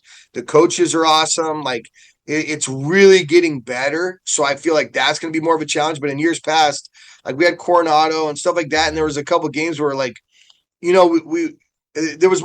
I'm not trying to be. No, you outmanned them. I mean, but, the basic line is you outmanned them. They didn't have. Yeah. They So didn't have like, rosters. for lack of better words, yeah. So I think it's. I think I always like to have a challenge and build those open games a little bit tougher than most people. I don't want to go in soft. I want my guys getting better fast, and just continuing throughout the season. Yeah, you got Borgade. You got Tonopah Valley, who was down last year after being really good the year They'll before. They'll be good though. They got a lot of kids. There's a 900 kid school. Yeah, well, that's what I mean. Yeah, and they're coming to you. That's an early game. I expect them to be improved this year. Then Borgade Catholic. I mean, they were good last year, playoff team. Yeah, and you guys got them coming up in week 3. The week 4 is the scheduling mishap there with Glendale Prep canceling their varsity season here as well. Then you got the regional action. So yeah, this isn't.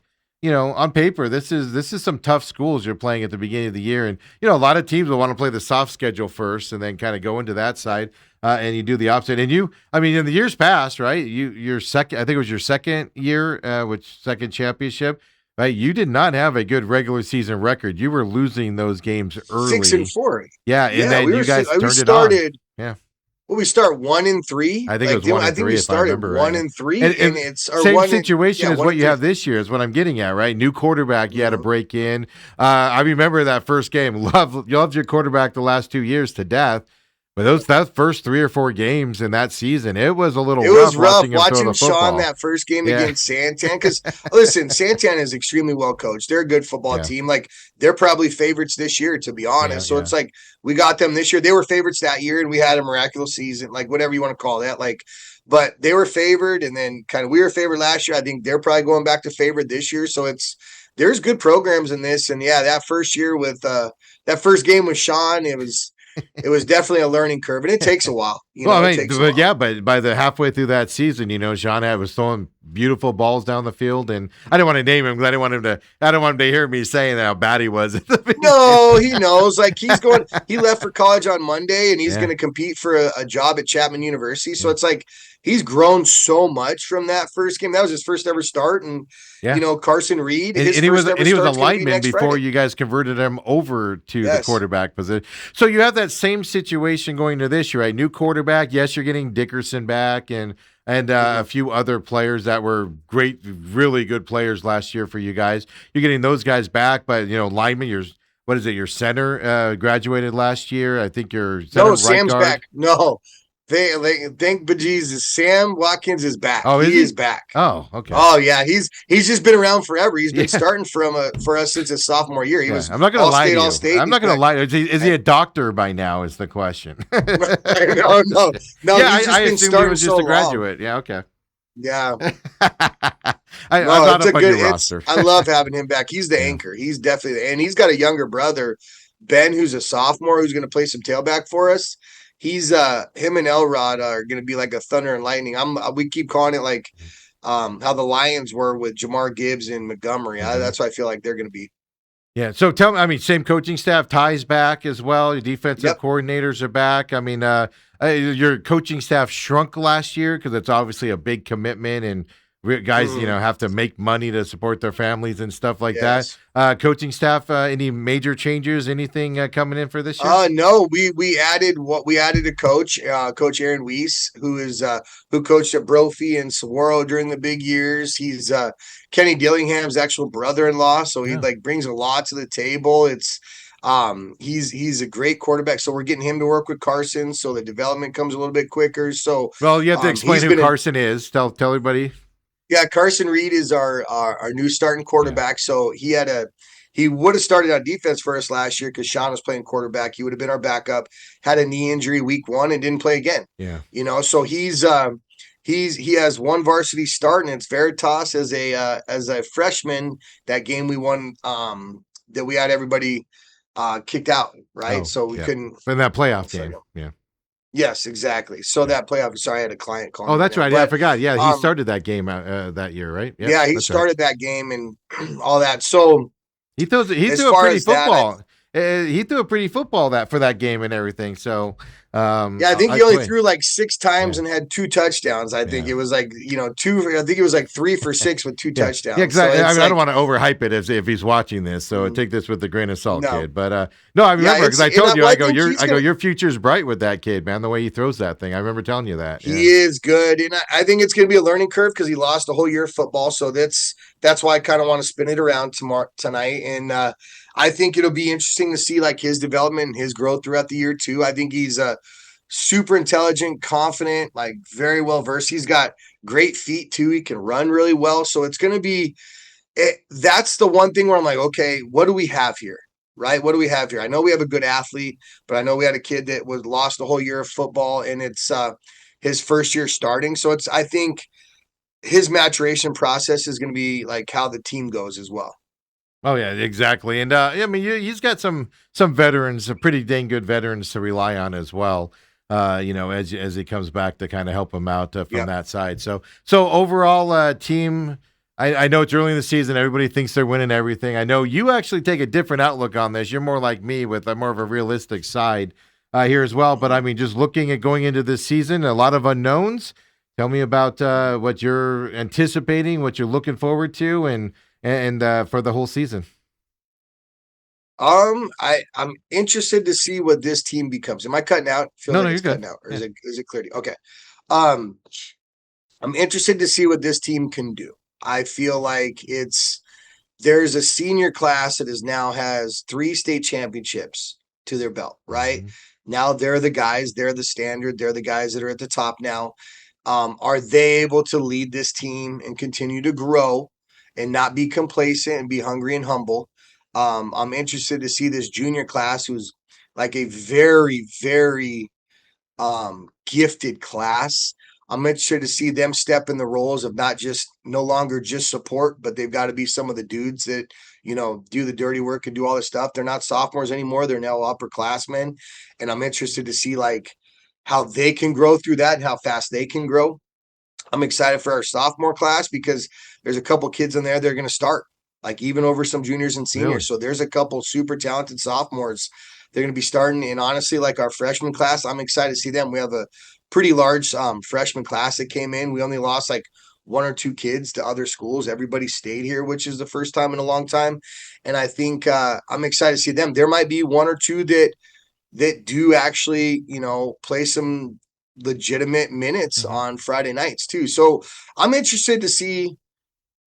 Like last week in the middle of the week, we were in the dog days, and I just felt like we were dragging, and we're in pads, and it's hot, and it's just like we've been doing this for a long time, and I felt like, man, we're not going to be very good. That's as a coach, that's how you feel.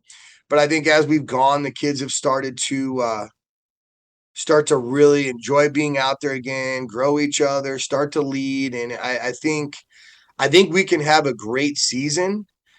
It just depends on what our maturation process is and how quick and how late, and if we can continue to grow and like love each other and grow through that. It'll be interesting. It's always like a book. Every season's a book. It's just you don't know how it's written yet, and you're just trying to fill out the chapters at the beginning.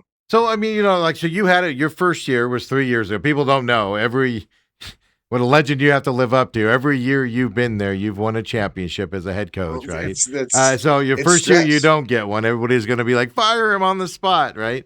But I mean, so you came in that year with an older classman there, right? With an experienced quarterback and stuff to that stuff. Yep. Went on that run. Then you kind of had to rebuild that next year. Still got there, and you beat some good teams in that playoff to get there. Quite frankly, yes. I'll just tell you, you shouldn't have won a championship that year on paper. You guys were able to get it done with Santan Charter and their D1 studs that they had and stuff. Well, Tonopah, Santan Charter, Pima, man, that was like Santan was stacked. Tonopah had the kid that's playing at Hawaii. There's kids that are playing D1 football from that year too, now. Yeah, exactly. Then they're playing. They're not just sitting on the bench. They're actually playing. Exactly. And so you went through that rebuild there, and then last year, the third time you had more of a senior class there, and now rebuild again. My question is, a lot of times you see with coaching staffs, not just the head coach, but offensive, defensive coordinators. A lot of times that rebuild becomes more of a struggle because I'm not going to say last year was easy, but it's easier when you have seniors and guys that have been with the program for 2-3 years. What's the excitement level for you guys as coaching staff with you and Ty and everybody on that coaching staff to kind of have a blank slate again and have to work it? And you're going to coach harder this year probably than you did last year if you just to get this team up and adjustments and stuff to that effect. So what's that? How do you keep that fire going as a coach? I think it's like it's kind of fun. You forget about the past and it sounds crazy, because the past doesn't matter. Yeah. You live in the moment, and your job as a coach and as a program to help this next group. It's not even the next group. It's help this group. We're in the moment right now, and just like coach your butts off, love on them, and try to get them to be the best possible group that they can be. Now, when there is a standard, you get sometimes you hold them a little bit higher, or sometimes I get a little bit more frustrated because I want more out of them. They might not be there yet, but we're trying to get them there. So just the constant push, make sure they know when they're being successful, like all those things, just the growth period. It is fun, like each year is like running a business. And you've got to figure out what do we need to do different here? Why is this not working? And if you're a coach that always puts something on a piece of paper and you're just going to follow that, and we're only going down one alley, then you're not going to be successful. You've got to be ready for everything, and we're just going to deal with it as it comes. And the thing that I noted, for 2A specifically, as I've gotten down from the 6As and 5As. The coaching staffs in 2A, they're seasoned as well, right? And they've had success, especially the topper level ones are what I'm talking about here. And it's legitimate. I mean, people knock 2A a lot and say, oh, SCA wins too easy. There's 4 or 5 teams here that are equal to you, and then it's just a heavyweight battle to see who can win it. And I think that gets lost a lot with the competition, especially with you guys winning. ALA, these last several years, I don't know how they'll be this year, but last several years, that's a hard team to play. Santan Charter. Yeah, it's like they smoked us last year. Yeah. They smoked us last year. Late in the season. It's there's some great coaches. You got Santan, Pima, Ale, Veritas, like even now Cortez has got coach. Like there I are saw so many they good got a guy coaches. in there that's going to do some stuff. Yes, like man, it's like if anybody has any negativity about that, they're crazy because it's like there's so much good football in the entire state and the influx and people that have moved here. Everything's a trickle down. So every program is much better. There's more people live here. There's better coaches. Everybody wants to live out here. Arizona's probably in the top 10 for football in the country, I think, if you want to rank it by states, maybe higher than 10. So you're going to have a trickle down, great coaches, great players at every level now. Yeah, I mean, it is amazing to watch. And I mean, just in my getting into 2A, I mean, just every year the competition. Like I said, unfortunately, you have teams that you just outman, right? They can't get kids like the old Coronado. They actually, the Dons, they had a really tough football team. They just had 15 people on their squad. They couldn't get more kids to come out for football. But that was a hard, dominant team that if they had the right kids, they would have been competitive and, against the schools and stuff. And it just, that's things that just gets lost with the other side of it. Now, let me ask you a couple guys. Caleb Murphy, he's back as a senior? Yes. Caleb's phenomenal. That kid is Pfeiffer also back this year? Yeah, Isaiah Pfeiffer, Murphy, you've got those are Kyle receivers. Olafson, Sam Watkins, Dom. We've got some guys that started as sophomores, Luke White, Nathaniel Elrod.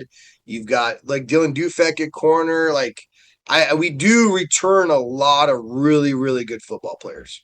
Well, yeah, people don't know that your JV squad has been really, really good these last couple years. I don't think they've lost a game in 3 years. Is it 3? I know it's been 2 because Dale's son-in-law was coaching that team, and it's all we hear about, right? Is from that perspective. Oh wait, maybe 3. Is it maybe 3? It was just 2 years. Maybe it was like one loss early 3 years ago. I think you're right. So I mean, these are kids that have had success at the JV level. Yeah. A lot of them dress for the game. They just don't get into the game. I know there's rules on that and stuff.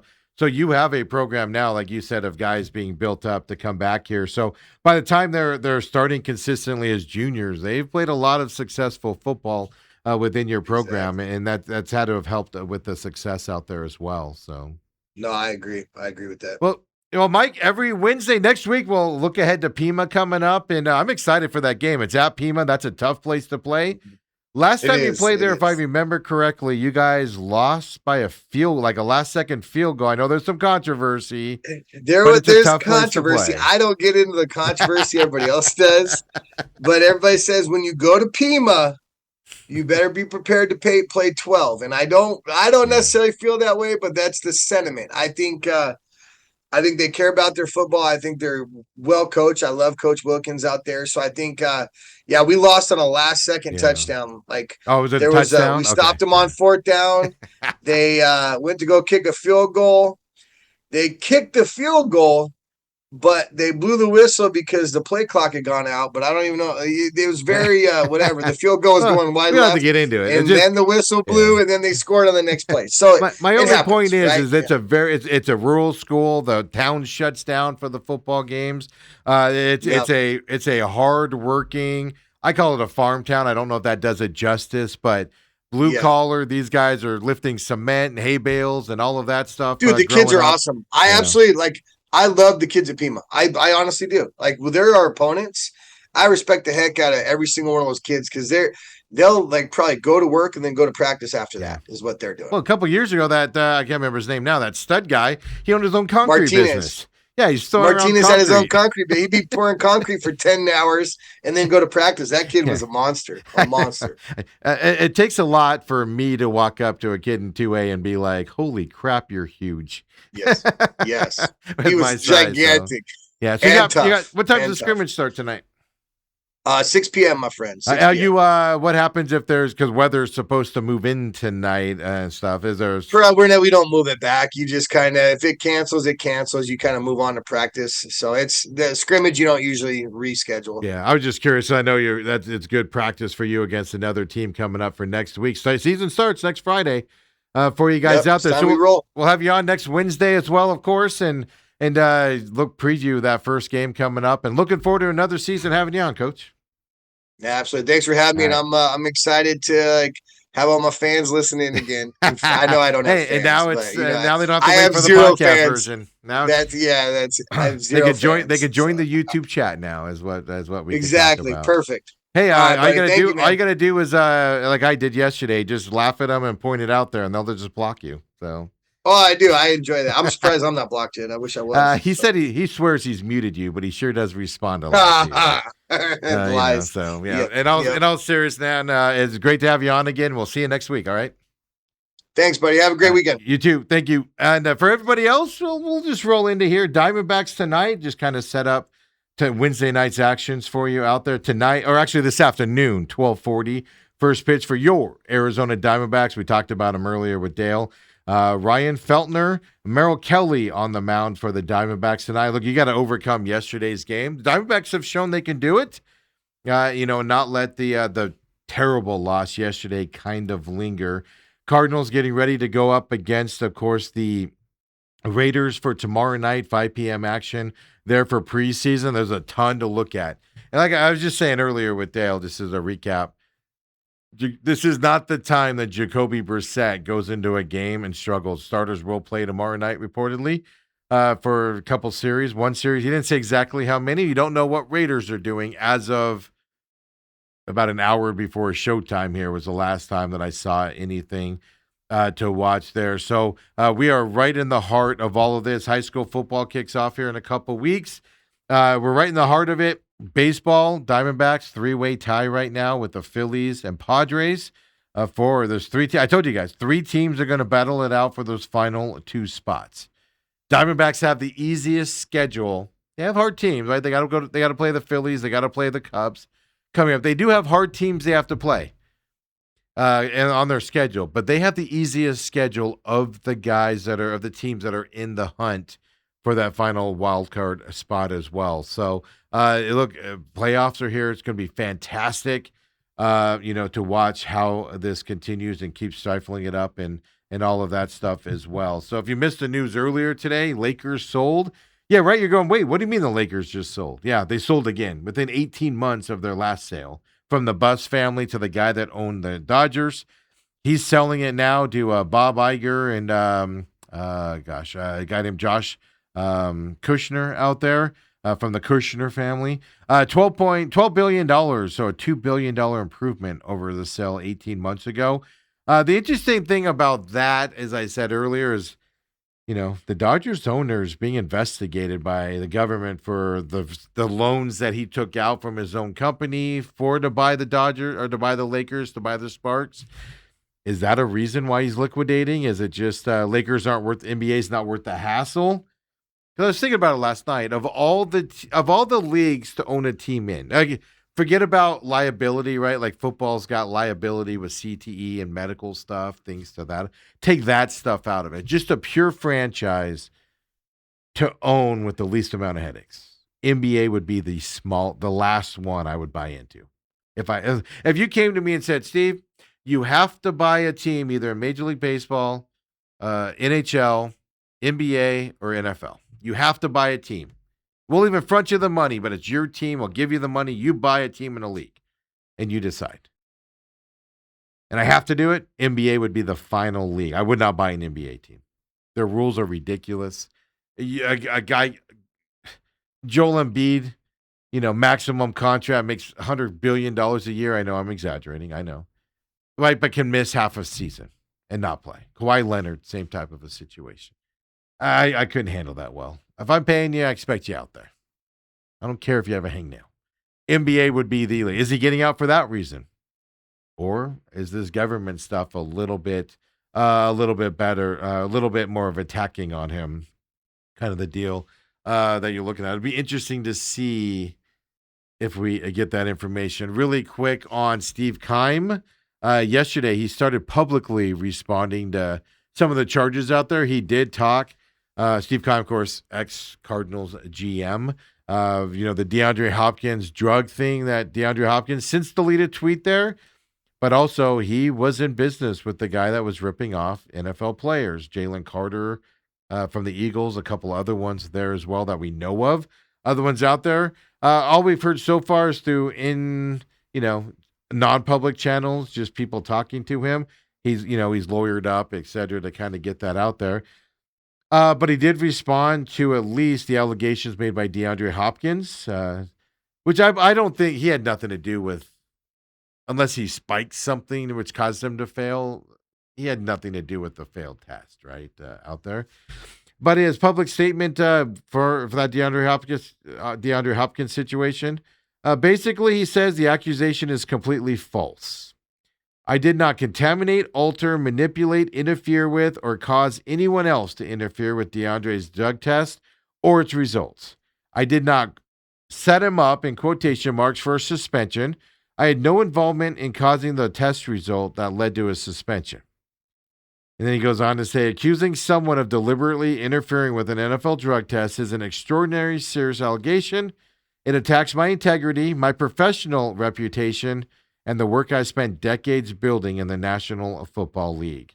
The fact that the statement was later deleted does not undo the damage caused by publishing it to a large public audience out there as well. So, then he goes on to say he hired a lawyer to aggressively, legal rights, reputation, all of that stuff out there. So at least he's acknowledged that situation. The other one, all we've heard is he's hired a lawyer. He was in business with the guy.